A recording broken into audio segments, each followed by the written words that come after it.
The following is a hockey podcast out of Vancouver and Surrey, British Columbia. It'll only consist of a lot of puck talk and even more BS, or in actual words, banter and satire. Enjoy, and as always, go Canucks go. You know what, Trevor? You know why everyone wants to be? Yes, why everyone wants to be a shitty NHL referee? What? It's because everyone wants to be an influencer. What? Where am I going with this? I'm all over the place. My volume's playing twice. Okay, can we just get it? I'm as bad right now as an NHL referee. That poetry in motion.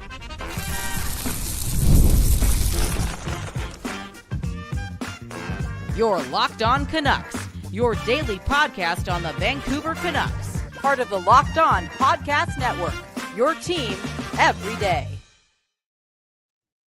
And kids, that's why you don't sniff the smelling salts before recording a podcast, but it's all good, baby. I'm Trevor Beggs. Welcome to another episode of Locked On Canucks. I'm also a Canucks writer over at Daily Hive Vancouver. And as always, I'm joined by my co-host, Kyle. Kyle, what's going on, brother? How you doing today?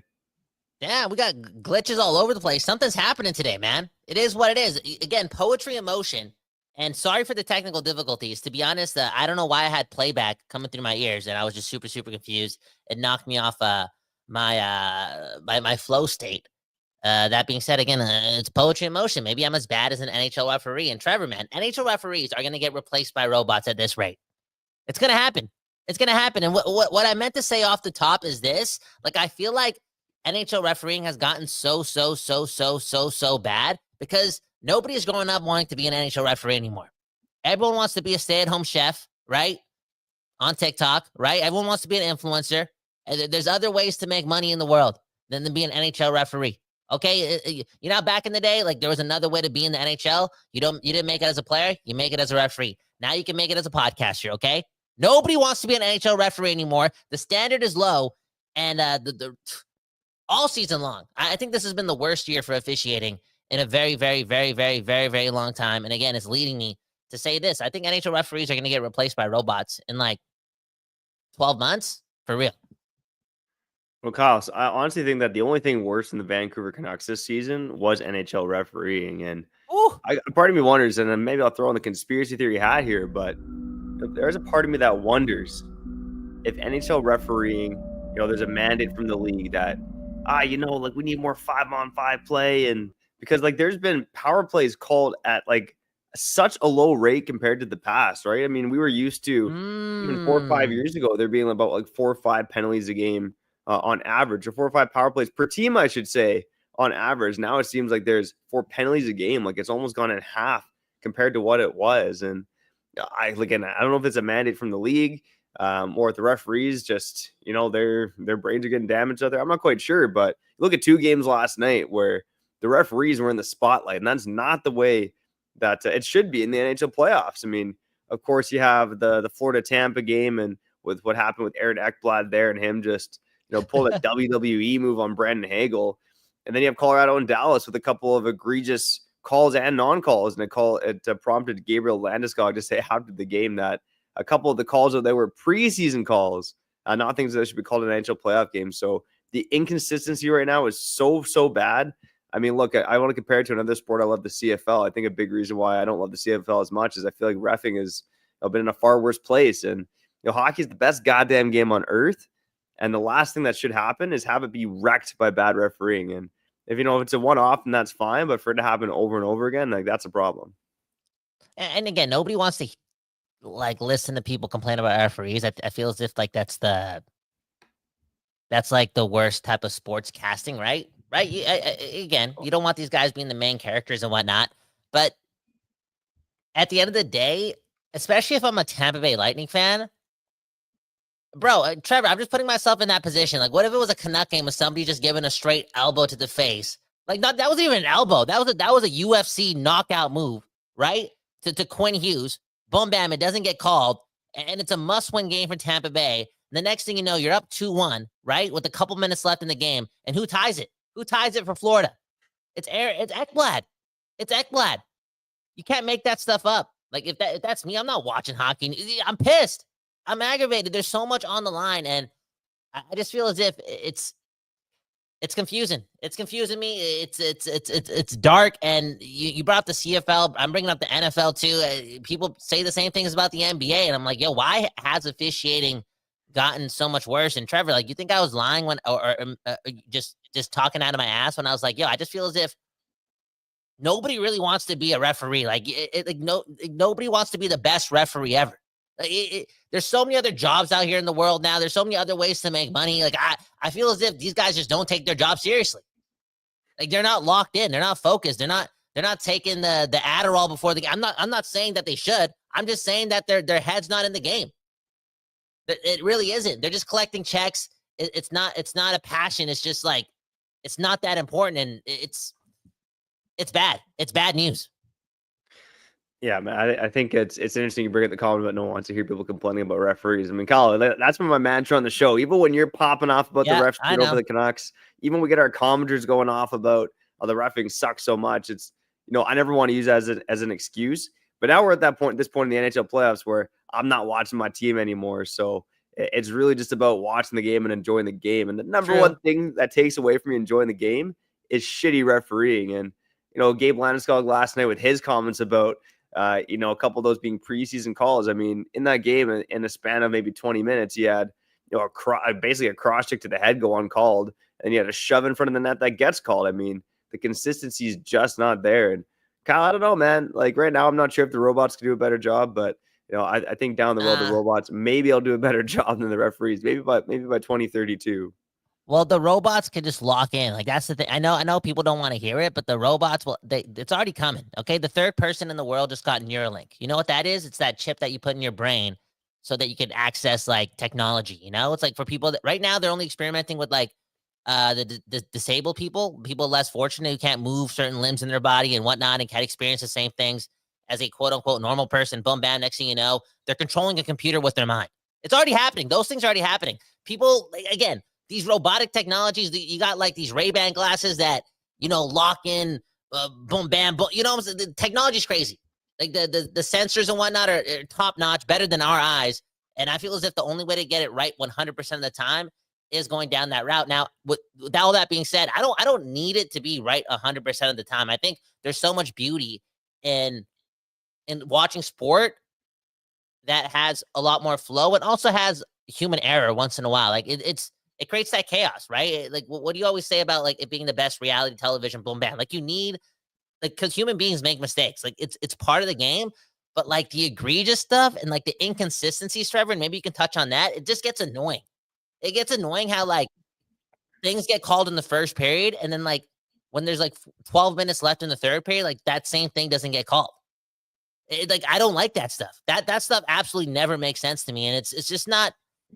It's not fair to the players, and I mean, it gives us entertainment, though. Like what we saw from Ekblad, him tying up the game. I couldn't believe it. I just couldn't believe it. Jones scoring like 10 seconds later. Florida wins the game. Before all that, you see John Cooper on the bench just giving us the sauce. Like it's like in a weird way, it's like, okay, that's entertaining and good for the game. But dude, imagine being a Lightning fan yesterday. Like for once during this whole playoff stretch, I was like, you know what? I'm happy the Canucks are not in the playoffs. I do not want to be able to do that. Oh man, I'm glad that yesterday's games gave you that feeling, Kyle. And yeah, no, the inconsistencies in reffing, they suck for sure. But I'm not sure what the change is. I mean, hopefully that, like you said, just either put the whistles away or start calling everything, right? I mean, you're right. It's not fair to the players at the end of the day. Later on this episode, I do want to touch on some Canucks news and notes as well. I want to get into a bit of Pius Suter update. Watching another guy in the NHL playoffs reminding me of Pius Suter, making me think that maybe signing this guy is a mistake.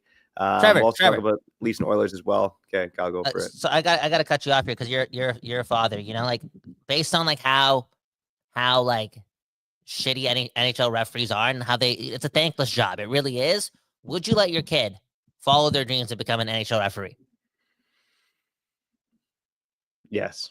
And on a further note, have you ever met anyone in this Canadian life of yours that was like, you know what? My dream is to become a referee.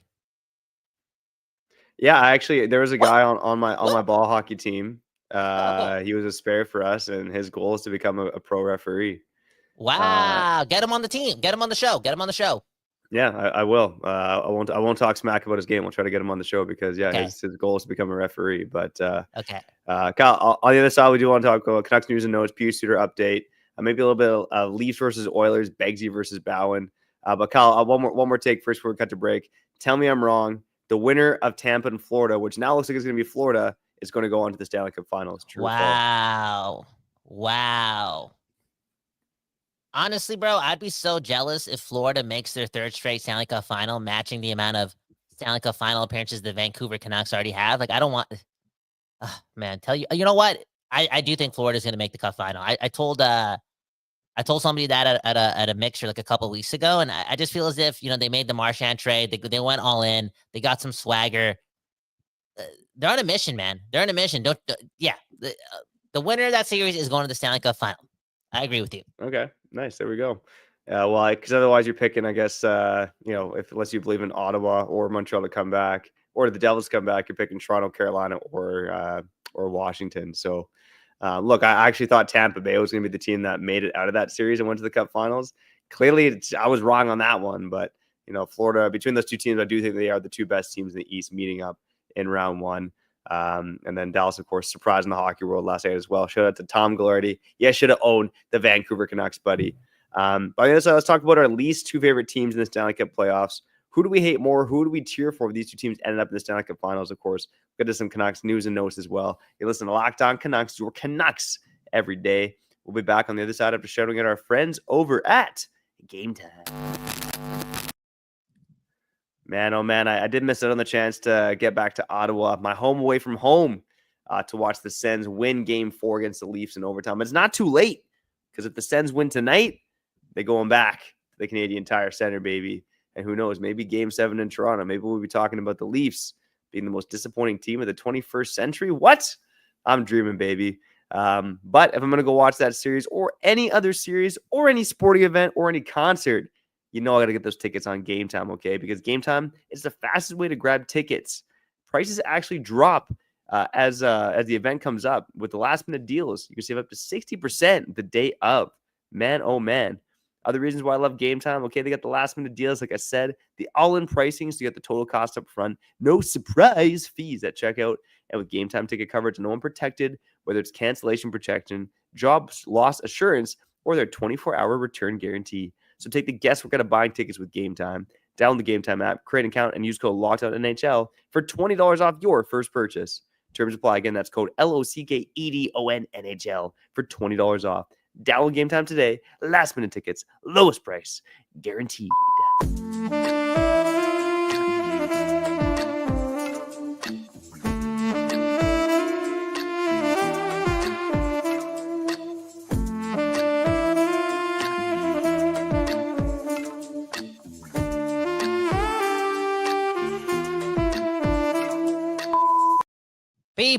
People, we back doing this, and that's, recovering from that slow start, man. I can't believe we're about to talk ish about the NHL referees, and I became a shitty podcaster, okay? That's karma, okay? Hey, speaking of karma, Trevor, before we talk about, Pius Suter, and before we talk about, who do you want winning more, the Leafs or the Oilers, okay? Because Trevor has a surprising answer, okay? He does. One that may make you want to unsubscribe from the show. Because I may unsubscribe from being Trevor's friend again. All in all, though, yesterday we talked a lot about what we did on Friday night. Okay, we said, it was a waste of money. Boom, bam. I think we might have mentioned the venue too, right? Was it the Hollywood Theater? Okay, all I want to say is I've had some great times at the Hollywood Theater. Okay, good people, good times there. I just want to say specifically about that event. I don't appreciate the false advertising. Okay, I don't. And who knows? We showed up pretty late. But the event ended at 2. We got there around 12:30, and I'm expecting to hear some psychedelic stuff. And what did I hear? I thought I was walking into Armani Exchange, okay? The music I was hearing. Okay, Trevor? That's why I talked shit yesterday, okay? My bad. One love to the Hollywood Theater. Yeah, one love to Tame Impala, man. I mean, you and I went to that show, wanted to hear some Tame Impala tunes, and people jamming out to Tame Impala. And yeah, it felt like we walked into a rave there, man. It was unbelievable, but it is what it is, man. It's as a dad with 2 kids, maybe other dads can relate. It's rare that you get a night out with your bros. So it was good to spend time with your buddy, getting some za at 2 in the morning. But yeah, music could have been better. Again, the music could have been better, and I said I didn't have the greatest of times, and I wish it was what I expected it to be. But at the same time, Trevor, if it was what we expected it to be, would we witness that one dude who was dancing his life away? You know what I'm Dude, saying? And he gave me life. That was an inspiration. The girls gravitated towards him, and he didn't seem to care. But that's what I'm saying. I'm not gonna say this guy was an average looking guy because I don't have the Ray-Bans I don't have the sensors to detect like that. I don't rank men. Okay, I got a hot girlfriend. Okay, that's how my mind works. That being said, if you're an average looking guy, if you just bust the move and shake that ass, I mean shake your legs, I mean just shake your body. So shake your body, not your hat. Okay, the woman will flock to you. Okay. Speaking of flocking, are the Canucks in a flock? Are they gonna flock their whole ensemble of funds and throw it towards Pius Suter? I don't even know if that made sense, but are they gonna pay the most for Pius Suter? Because based on your math and your eye test and what you've been watching in the NHL playoffs, you're kind of scared now. Okay, so one guy in particular, and he's playing tonight, Jets Blues Game 5, is Vlad Nemestikov. Now, Vlad Nemestikov has stepped up for the Jets in a second-line center role. They recently signed him to an extension as well. I believe 3 years, paying him $3 million a season, so $9 million total. Breaking news! Rick Tocchet is not returning as head coach of the Vancouver Canucks. Elliot Friedman, boom, bam. We gotta change sorry, Pucks, Pius Suter. Sorry, Trevor Beggs. I love you. I have to cut you off. Holy crap. Damn. I don't know if we do a separate episode or what. What do we do here? No, we just got to keep going with the way it is right now, man. Keep going. I'll change the thumbnail. Put the disclaimers, but that's huge news for your Vancouver Canucks. And again, Rick Tocchet just made me look like an idiot, man. And for that, he can go F himself. But I'm here telling the people 3-4 weeks ago that Rick Tocchet is staying in Vancouver because there's no better situation out there. But this is a huge surprise because Patrick Allvin and Jim Rutherford have talked so highly of this guy. Really up until the end of season presser. And I think for me, the first sign that he potentially wasn't returning was the fact that they did separate media availabilities at the end of the season there. But this is big news because, again, obviously it's shocking. It's shocking, to be honest with you. I figured they would come to get a deal done. With a guy like Rick Tocchet, it shouldn't be about the money. But man, oh man, we'll see what else comes out in the days ahead here in terms of statements from Rick Tocchet. And the organization, because this is something that, just probably should never have gotten at this point. And again, I don't want to go dark on Canucks fans, but where my head goes first is, he knows more about what's going on in that dressing room than we do. And it makes me think like maybe this guy doesn't really believe in Elias Pettersson. And maybe he knows that Quinn Hughes is more likely gone in a couple of years. And that is a dark, dark place to be for Canuck fans. I just don't even... Trevor, did you just not hear what you just said right now?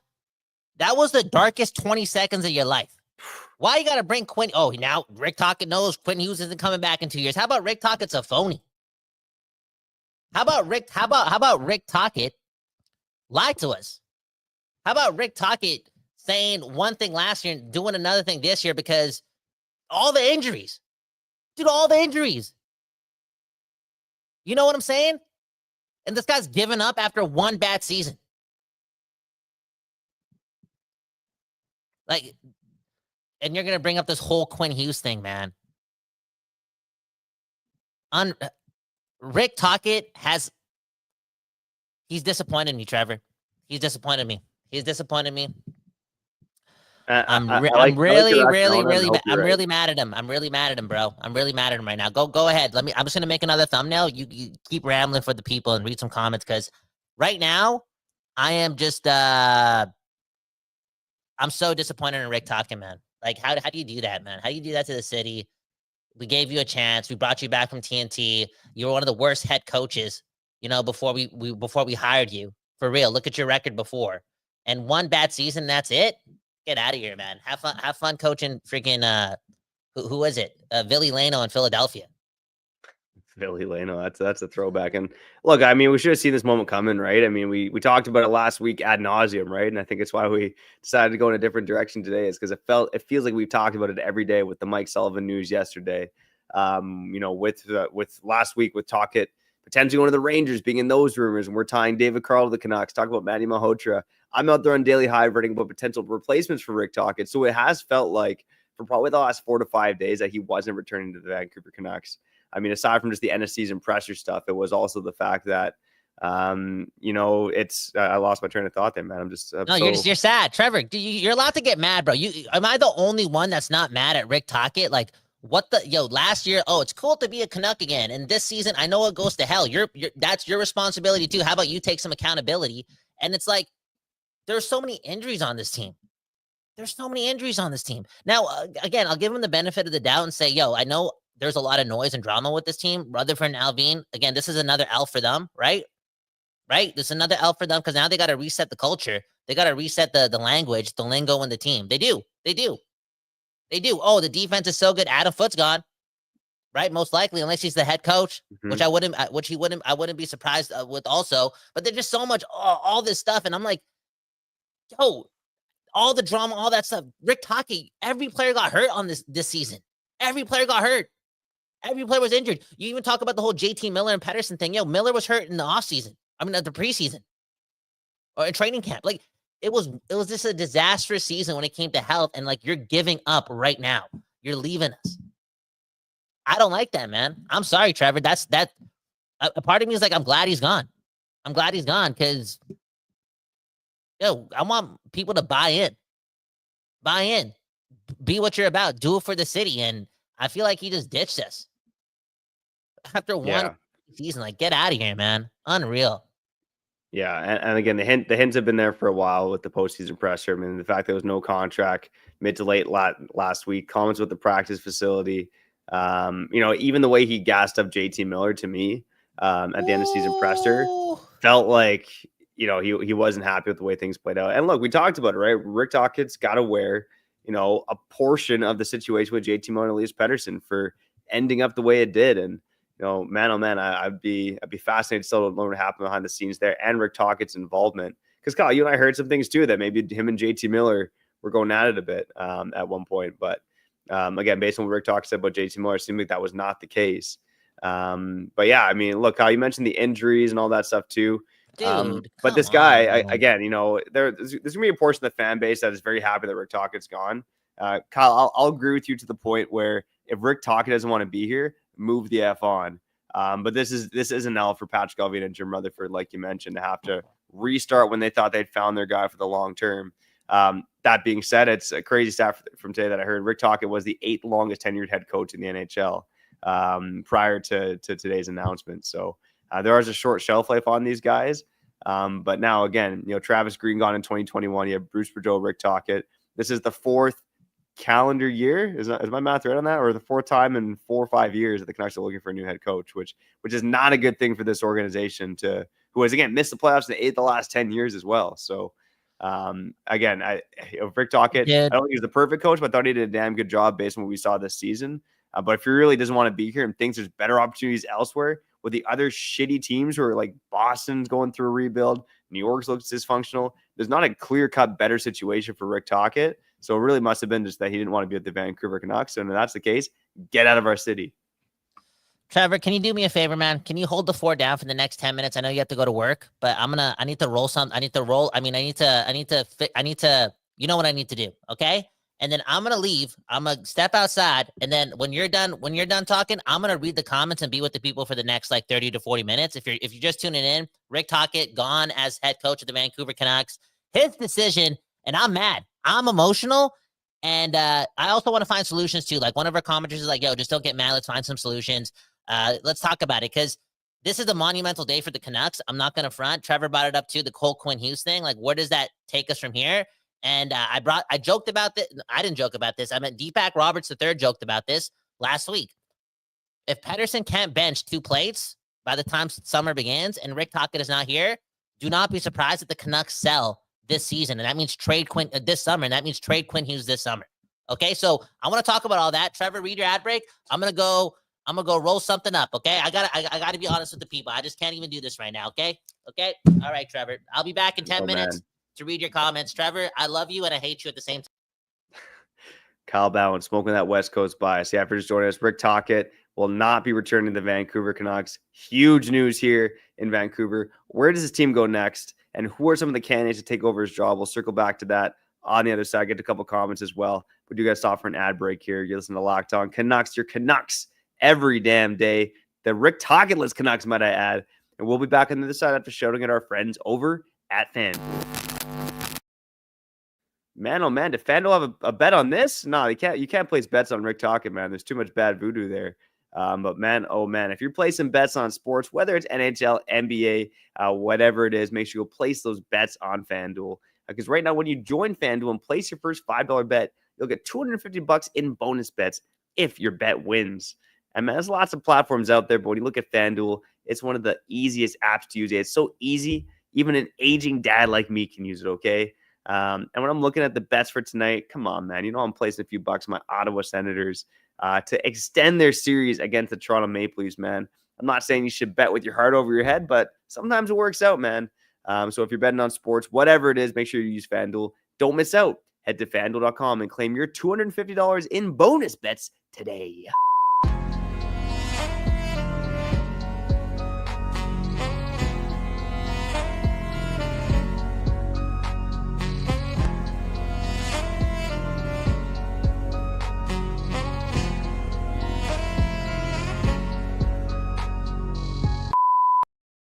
Locked On Canucks, your Canucks every damn day. And yeah, Kyle and I started off the episode talking about NHL refereeing. We're going to get to some Canucks news and notes towards the end of the episode. And then at about the 15-minute mark here, we saw the tweet from Elliot Friedman that Rick Tocchet will not be returning as head coach of your Vancouver Canucks. A pretty shocking revelation based on the fact that it wasn't even 12 months ago that this guy won the Jack Adams Trophy for your Vancouver Canucks. Looked like he was going to be the long-term coach of the future. And of course, everything fell off the rails in Vancouver in the most dramatic way possible this season. But even through all that, it seemed up until the very end of the season that, of course, Rick Tocchet is going to return to this hockey team. He'd done a good job here. You know, he got the most out of Quinn Hughes. He'd raised the floor of this team. But maybe that wasn't on Rick Tocchet. Maybe that was just on the players themselves. And look, I do think Tocchet deserves credit for implementing the structure here in Vancouver. Taught this team how to defend well, but one of the biggest knocks on Tocchet's the stylistic play will be the fact that this team was anemic to getting shots on net. And Rick Tocchet mentioning wanting to change up the style this season, but it seemed like, you know, that obviously Pettersson struggling was a huge part of it, but he didn't do his job to motivate Pettersson properly to get to the next level. And again, this team was one of the most anemic offensive teams in the NHL under Rick Tocchet this season. And then you followed that to the season where he won the Jack Adams. And you know, look, Colin, I talked about it time and time again. This team was quality in terms of, you know, getting shots on net and executing and scoring on those shots, but they were still one of the lowest shooting teams in the NHL, averaging 21 shots a game in those 6 games against the Nashville Predators. So, look, I think that the Rick Tocchet tenure is a really fascinating one here in Vancouver. Again, I don't think it's just tied to the practice facility. You know, I don't want to go dark again. I already did it talking about what this means for Quinn Hughes and Elias Pettersson. But at the end of the day, if Rick Tocchet doesn't want to be in Vancouver, the Canucks gotta look elsewhere. Man, let me throw it to the people for a couple minutes here and talk about what are the people feeling here on Locked On Canucks. Man, oh man, a lot of people, you know, putting this on EP40, saying Spooky Tape, saying the EP40 bullshit set us back like 10 years. And man, oh man, you know, maybe if you want to look at it through this lens, you know, Elias Pettersson was I brought this up a couple episodes ago. Happy Dares know. Elias Pettersson was the 7th highest scoring forward in the NHL from the beginning of the time Tocchet took over until January 2024. And then something happened over the past 14 months, obviously, where he's been basically a third line player. So, you know, Elias Pettersson or Rick Tocchet, I mean, maybe there's a chance that Elias Pettersson could be something else though. Rick Tocchet there. I know I'm grasping at straws a little bit. But there's a lot of baggage with this Canucks team right now. And the number one thing this Canucks team needs to do, it's not about finding the right head coach. It's about fixing Elias Pettersson. If they can fix Elias Pettersson, Quinn Hughes is more likely to stay in Vancouver. Like, the future does hinge on that guy, whether fans like it or not. And again, there's a long stretch of Elias Pettersson not performing up to snuff under Rick Tocchet. Let's get to the next head coach of the Vancouver Canucks. Who's it going to be? Well, SK93 in the comments saying Manny Malhotra is ready. And that would be a bit unprecedented for a guy to get, one head coaching season in Abbotsford and then move up to the NHL level. But I did mention it before too. I wonder if a guy like Manny Malhotra could be a head coach, but bring in a veteran to his staff. And this might be a bad example, but Jim Montgomery has Claude Julien as his assistant coach with the St. Louis Blues. When I wrote about potential head coaches for the Vancouver Canucks for Daily Hive last week, and maybe it's on me for putting that bad voodoo out there, I mentioned a guy like Gerard Gallant, who, I think is maybe a bit too Bruce Boudreau-esque for the Vancouver Canucks. Not quite as happy-go-lucky, but very much a player's coach. Got criticized maybe for rolling 4 lines too much when he needed to load up with offensive stars. But maybe a guy like Gerard Gallant could be an assistant to Manny Malhotra to help him navigate a potential first season as the head coach of the Vancouver Canucks. And what have we mentioned time and time again on this show? What the Canuck fans deserve is a guy that wants to be in Vancouver, a guy that bleeds the blue and green. And we've seen a couple of guys here in recent memory, namely John Tortorella and Rick Tocchet, who didn't really want to be in Vancouver. Of course, you had John Tortorella living in Point Roberts, making that commute. You had Rick Tocchet, no ties to the Vancouver Canucks during his playing days or coaching days, but ties to Albion and Rutherford are the reason that he came here in the first place. Clearly, he wasn't in love with necessarily being a Vancouver Canuck. He didn't bleed the blue and green. And again, Manny Malhotra would be a guy that literally bled for this franchise. One love to Manny Malhotra. Still to this day, when he coaches the Abbotsford Canucks, he's out there wearing a helmet at practice to protect his eye. But Manny Malhotra, again, a long history with this organization. That's the kind of guy you want as your head coach. And I'm not quite sure if he's ready, but if they do go down that path, I think the thing they got to do would be hire a veteran NHL coach to be his assistant to help him out. Kyle, back on the program. It's 4:20 somewhere, rocking the monster. How are you feeling after? I haven't drank a monster. I haven't drank a monster since I was 12 years old and had $1.86 in my pocket back in 1946. Okay, these things are so dangerous for you. Do not drink this. This is all bullshit in here. But you are what you drink, and I want to turn into a monster for this. I also want to turn positive too. Who knows what's going to happen over the next 20 minutes? Trevor's got to go to work, pay the bills. I'm going to stick around. I'm going to stick around because I'm trying to figure out the rest of my life, Trevor. We play around. We play around with my contract. My contract ends in another 4 days here. My 7-day contract, the highest 7-day contract in Canucks podcasting history. And now I'm just dealt this blow, and I'm like, Trevor, this might be the last day I ever see you on this program. Because when you told me to join you on the show, you said, hey, Kyle, they got this new guy, Rick Tocchet, okay?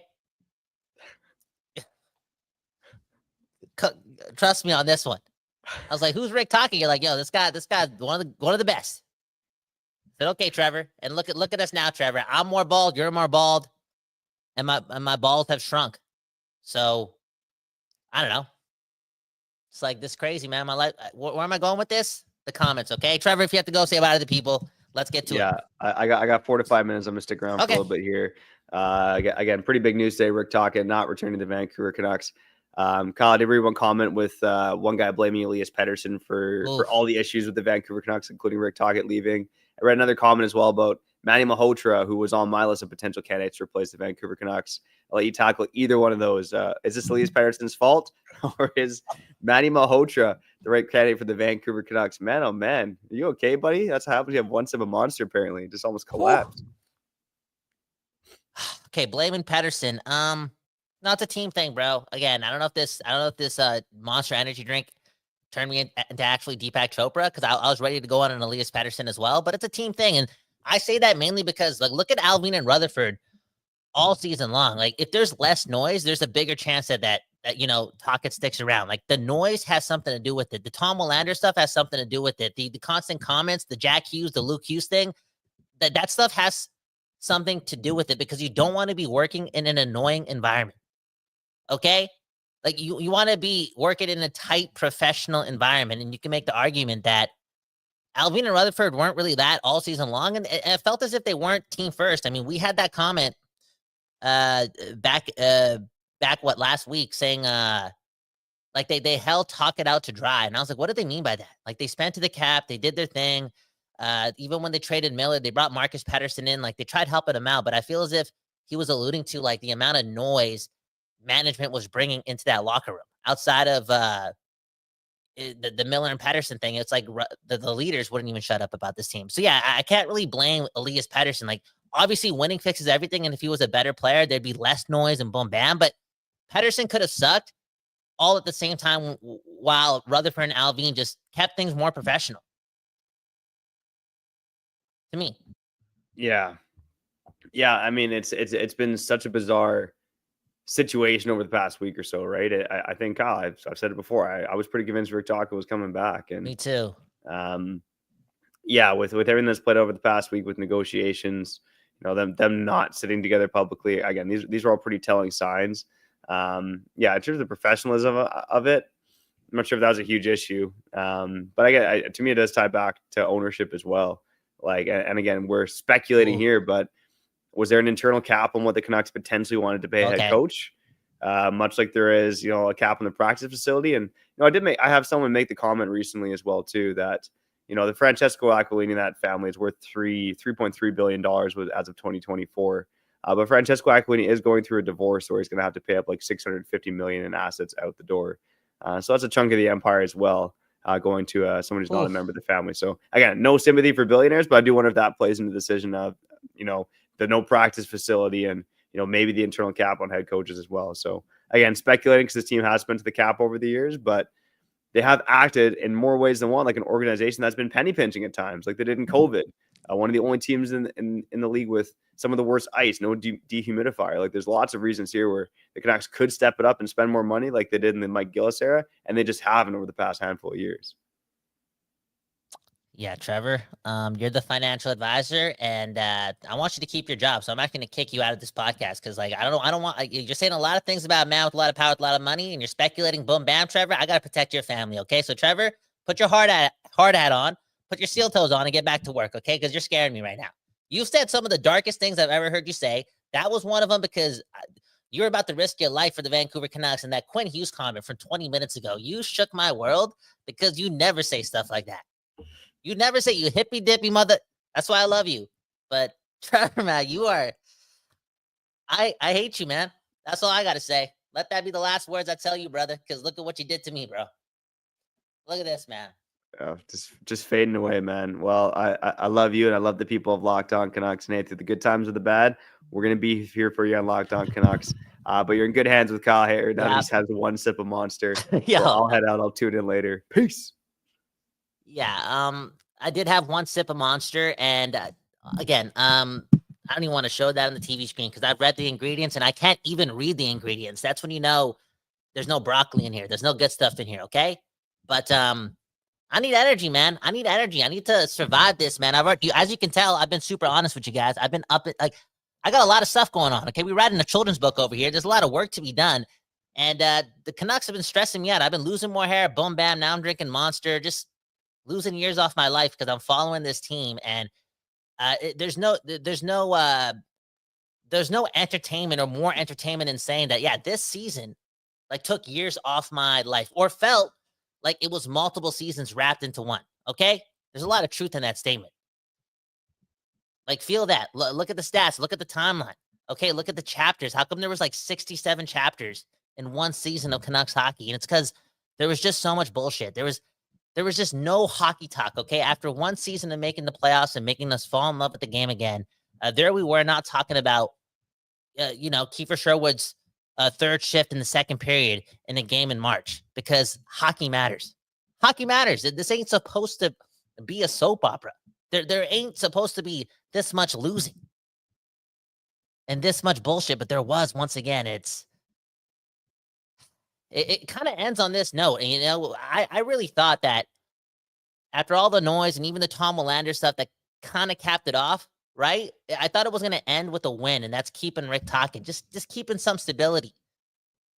But here we are looking for another head coach, okay? Let's get to some more comments and keep doing this thing on Locked On Canucks. Everyone hit the like button, even though you're not liking us right now. It's not that fun being a Canucks fan, but hey, maybe in 20 minutes, based on some of your comments, we'll see the other side, okay? And it becomes 420 somewhere. You know what I'm saying? One love. Let's get to some comments.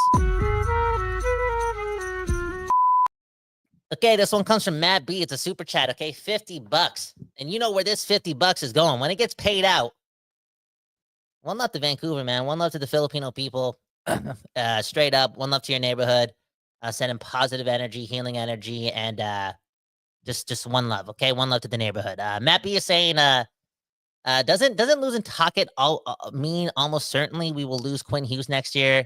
He was a big advocate of Tocchet as a head coach. Okay, so I get the connection, I really do, but winning fixes everything. I don't think Quinn Hughes wants this much instability in his hockey life because now he's been through a lot of head coaches and they won a couple games last year. Like, it felt good, you know. He finally got to see the city for what it was, and boom, bam, there's all this transition capped off with the Rick Tocchet news. But at the end of the day, again, winning fixes everything. He's a gamer, and he knows this team didn't score a lot of goals. He knows that his head coach last year in the offseason was like, yo, I'm going to teach offense. I'm going to bring that offense. I'm going to bring some more imagination. I'm paraphrasing, but like Rick Tocchet brought that bravado last offseason and obviously didn't know how to implement it because the Canucks, even with all their injuries, yes, were just like so bad offensively that, yo, if they were healthy, they're probably not doing much more. Okay, that was their head coach this season. And I guess what I'm trying to say is, yo, there's still a chance for Quinn Hughes to stick around for a long time. Like, you saw what happened in the last 12 months. I know we got to hope and pray and do all those nice things to eventually get it next April, right? 12 months from now, and see a completely opposite thing. But there's that chance because so much can happen in a year, and winning fixes everything. And Quinn Hughes is a gamer. If he's still on the team in September, he's going to do whatever it takes to, prepare this summer to help the Canucks win next year. And he's so damn good. Like, he's so damn good. He can make any coach look good. Whoever's coming in, as long as we have Quinn Hughes on our team and the team's a bit more healthier, like, things could look a lot different 12 months from now. And maybe a little bit more winning is enough for Quinn Hughes to sign an extension and stick around. Okay. And that's me being positive. Did I just lie to the people? Okay. Next comment.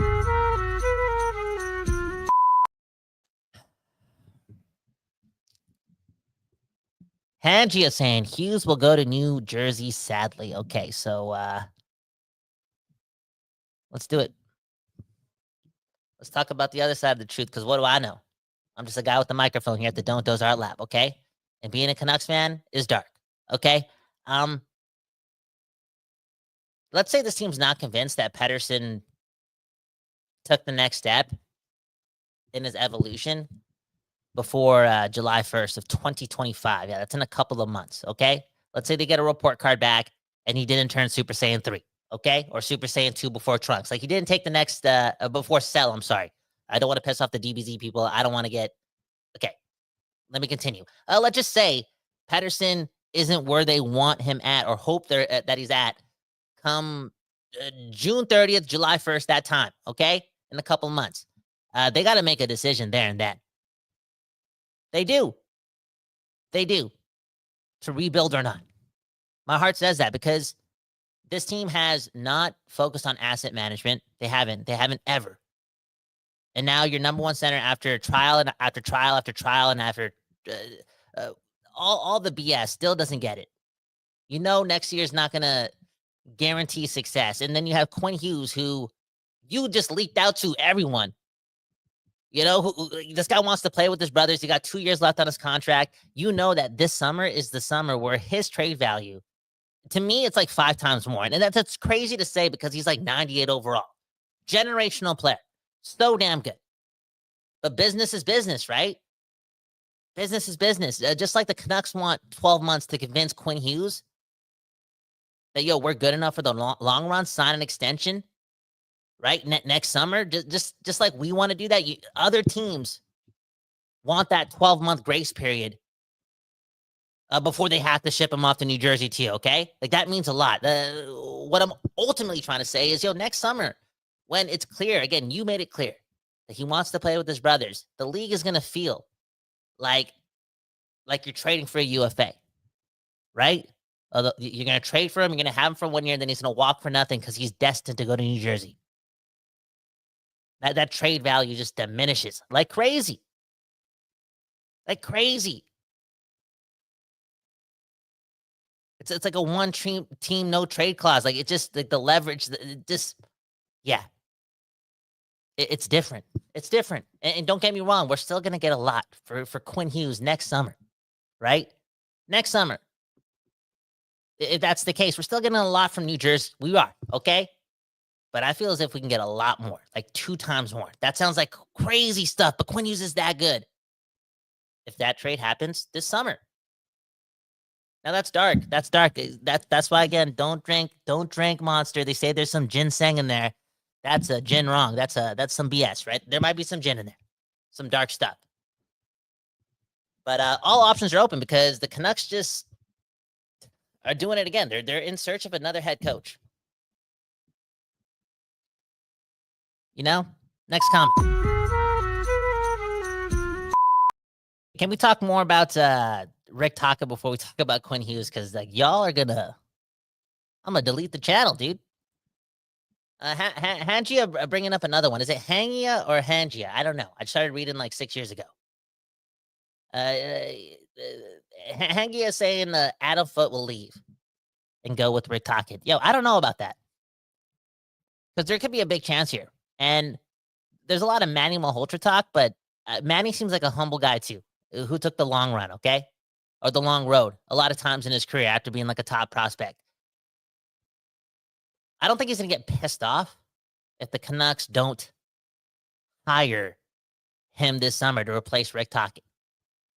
Like, I don't know how personal he's going to take that. I don't know how many other NHL teams are looking at Manny Malhotra and wanting to bring him ASAP as their head coach, right? Like, there's some patience that could be applied with the whole Manny Malhotra thing. Does that allow them, if they want to keep it internal because they want to keep the language the same and the coding the same and, you know, just the culture the same, right? A lot of swinging parts. It's one thing to move Miller off the team. Now you got a new head coach, right? It's a lot to take in. What if they just promote Adam Foote to be their head coach? Adam Foote, another one of Quinn Hughes' favorites. Like what if that announcement is like made tomorrow? Or that decision? I don't know. To make Adam Foote a candidate to be the next head coach of the Vancouver Canucks. I think he's done a great job. Again, got the Quinn Hughes cosign. I feel as if he's got the whole defense core giving him a cosign. Like that could make sense for me too. Dude, everything's up in there. But what are we talking about? Man, oh man. SK93 saying Manny Malhotra is ready.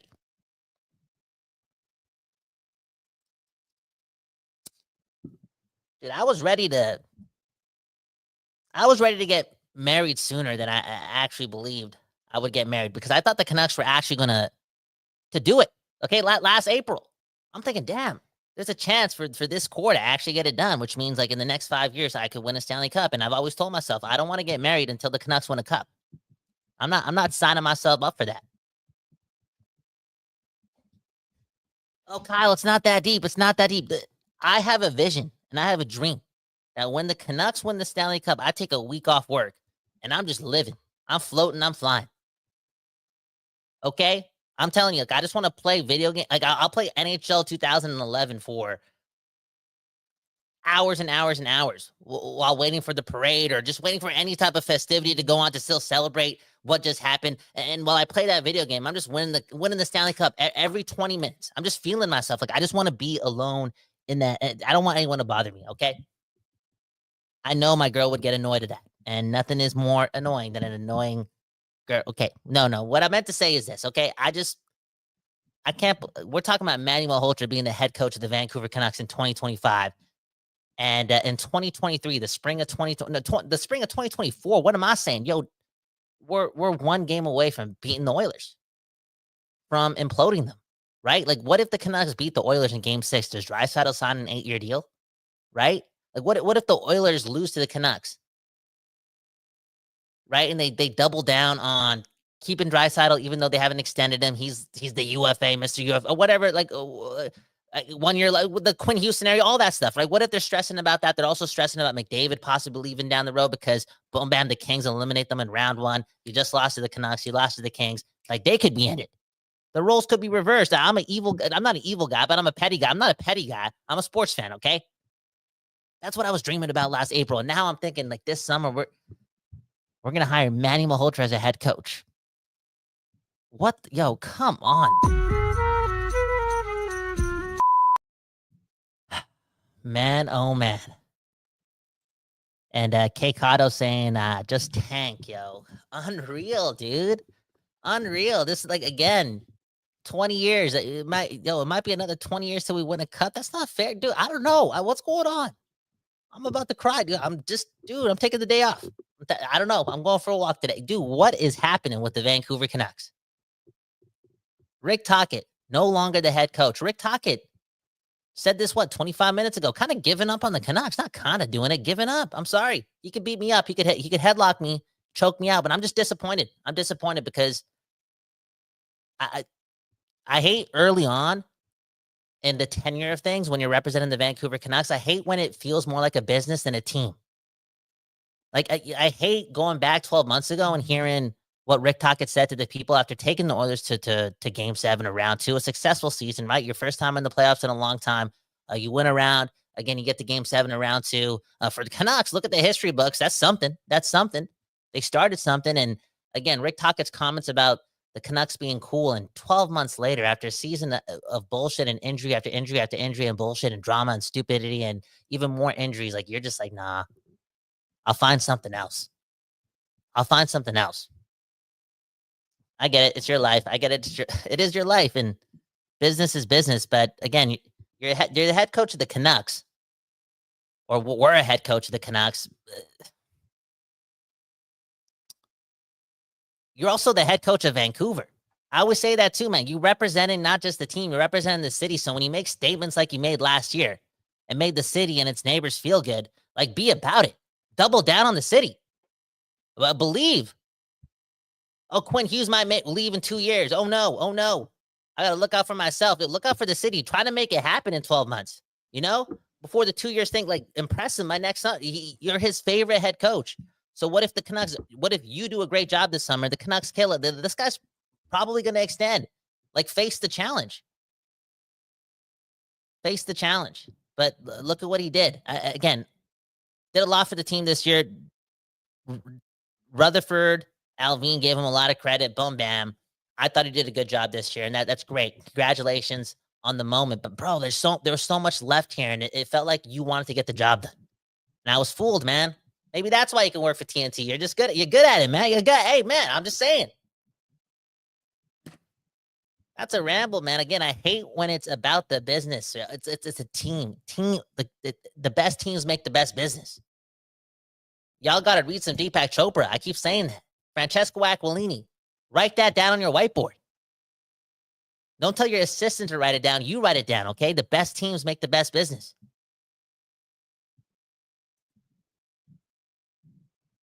Man, oh man. Next comment. Canucks fan 94 saying Mike Sullivan or Joel Quenneville will make a good replacement for Tocchet.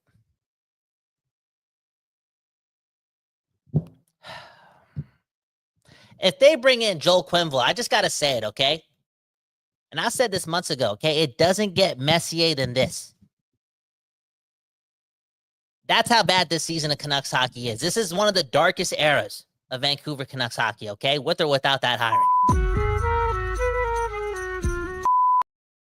Canucks fan 94. Hey, thanks for the super chats. Also saying, if Hughes ends up leaving within 2 years, blow up the team, trade everyone, and start the rebuild. Yo, how many Canucks fans are willing to do that right now?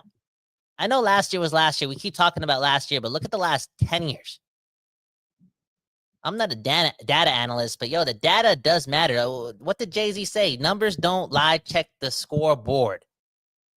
Tom Ford. I don't know who Tom Ford is, but hey, 8 out of 10 years, and I believe in miracles, but 8 out of 10 years of this same shit is just, when it comes to results, it's like, dude, I know, with or without a generational player in Quinn Hughes, like, it's just like, yo, enough is enough. Again, this city deserves to talk about hockey. Okay, hockey. I'm about to choke up here, okay? They deserve to talk about hockey. Yo, how about that? How about that power play in the third period against the LA Kings in game 2? How about that power play? They didn't score on it, but they gained some momentum. And that's the thing about a good power play, okay? You don't always have to score, but you always got to build. I want to say that. I don't want to talk about Rutherford talking a Globe and Mail article about some Jerry Springer stuff with the Vancouver Canucks. Like, dude, what the hell is going on? I'm 30. I'm 32. 32. I'm 31 and a half still, but in 2 weeks I'll be 32. When, baby, when? When, baby, when? That's gonna be my first single. Just announcing it right now. I'm losing my mind, but I'm drinking a monster. I'm feeling like a monster. And the Canucks, Rick Tocchet, out of here.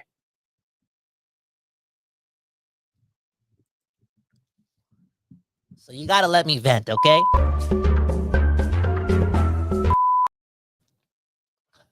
Man, oh man.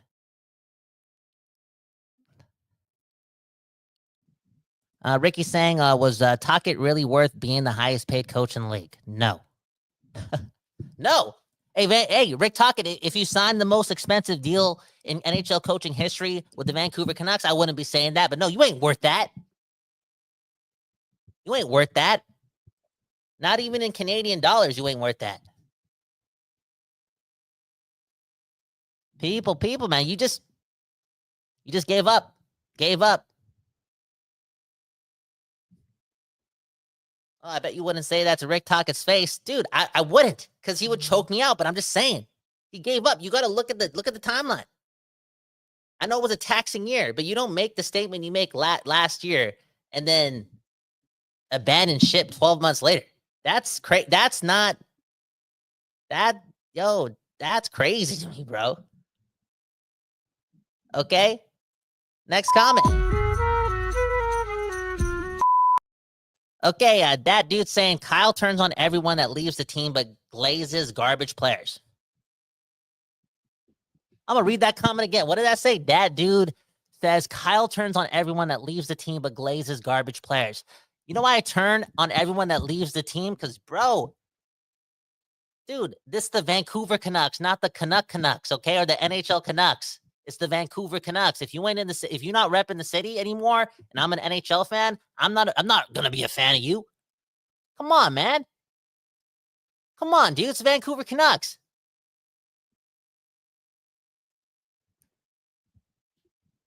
Come on, man.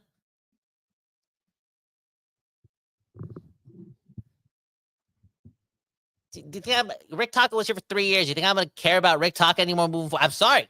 It's the way it is. One love to him. Best of luck. But, dude.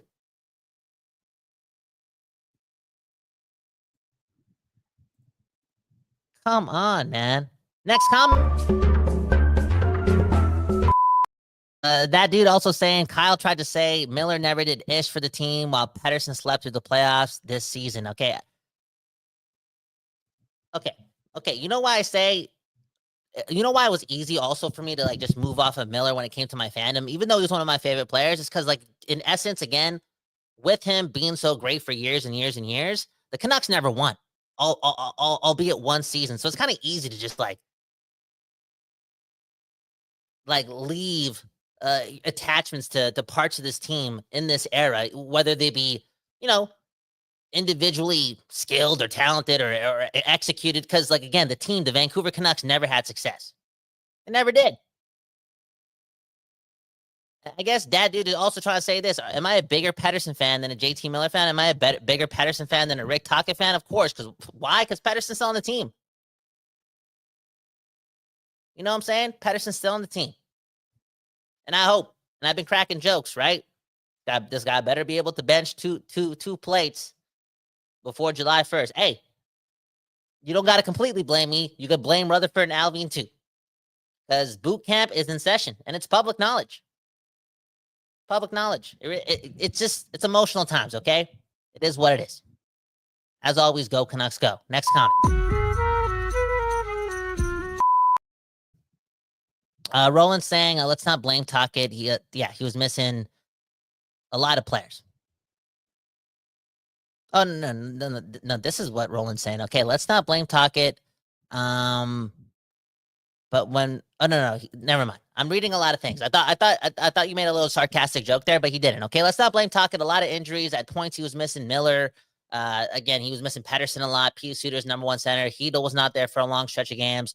Hronek wasn't there for 2 months. Hey, Quinn Hughes, if you look at it, he missed 13, 14, 15 games. That's like a month of hockey. Demko. missing 5 or 6 months of hockey, a lot of injuries. And that's where I feel as if, call it an excuse or not, but based on the fact that the Canucks, up until there being 6 or 7 games left, they were still very much in the hunt, albeit all those injuries and the BS, but the injuries alone, I was like, dude, Rick Tocchet only being here for 2.5 seasons, he's proven that he's a dog. He can keep people in the fight. I like that. There was some success in this season when you look at it from that lens, and I wanted him to stick around. I was big on that, but more so than my belief in his skill or his execution, I just wanted him to stick around for the language being the same, for the culture to be, I don't know, easier to digest because it's been here for a couple of years, and the schedule, the routine, I don't know, just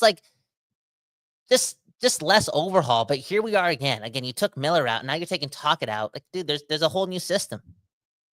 There's not an identity in this team. The identity is good goaltending and Quinn Hughes. That's not an identity, right? It's like trying to be lucky. And yeah, teams with luck do win the Stanley Cup, but that kind of more ties in with the whole injury thing, right? The teams who stay healthy or, avoid the injury bug to a vital point, they're going to win. But you also, I feel 90% of the work to win the Stanley Cup is just leaning on a system, leaning on your identity, not breaking, no holes, playing within a system, right? And then, yeah, leaning into the skill and the Quinn Hughes is to be the difference makers. And that's where I was last year didn't feel like this. I know in the playoffs we struggled offensively. Something happened post All-Star break. Michael Bublé, you got to come out with the book. What happened? But yeah, offensively speaking, less attack, less full force, but there seemed to be a system there. They're a hard team to play against. And you went into this season was if Rick Tocchet's right about the offense and needing it to open up and they can still be that defensively sound team, this is it. This is it. They could do it. They could take the next step. They still have Miller. They still have Pettersson. You have 2 number 1 centers. You got Quinn Hughes. The offense can work here.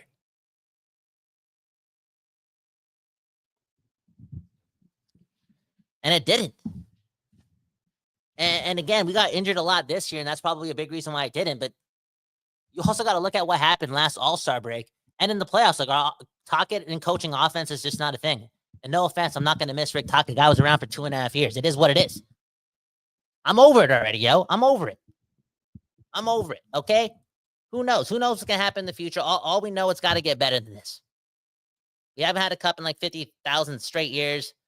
We made the Stanley Cup Finals 3 times. We made the Western Conference Finals 3 times in 50-plus years. It's got to get better than this, though, right? We haven't done anything in the past decade, right?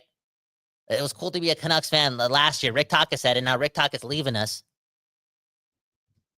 It's whoa. It's got to. Hey, man, it can get better than this. Let's end it on this note.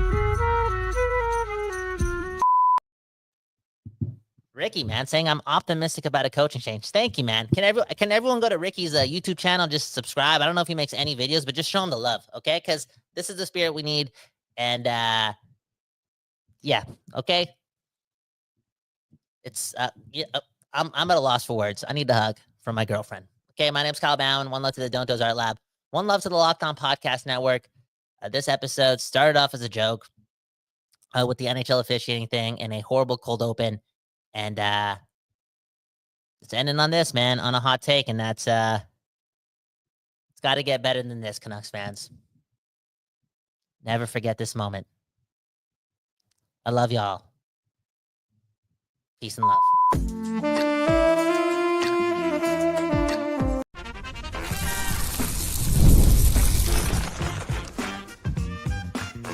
You're Locked On Canucks, your daily podcast on the Vancouver Canucks, part of the Locked On Podcast Network, your team every day.